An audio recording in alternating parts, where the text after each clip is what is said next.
Welcome. In this video, I will show you what to do if the software update is failing to install on your DREAME TV.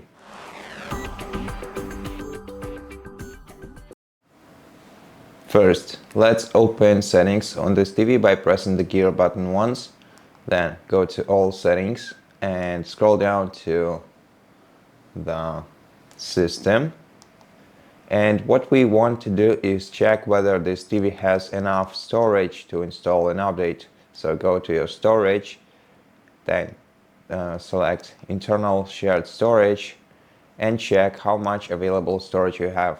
Ensure you have at least 2 GB of available storage for an update. And if you don't, then you can either go to free up storage, clear cache, and if you've been using your TV for a while, then there would probably be a lot of cache data stored on your TV.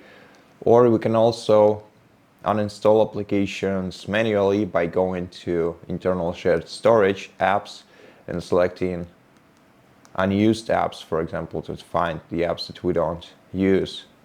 And if you don't have such, then just select the applications that you don't use on your applications list and select uninstall to uninstall these applications.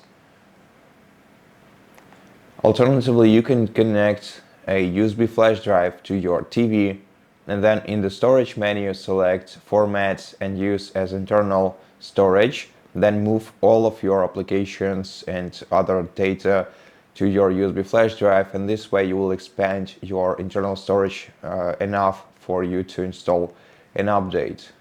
So after that, you just go to About, System Update, check for update, and if you still are getting this issue, then let's return to the System menu.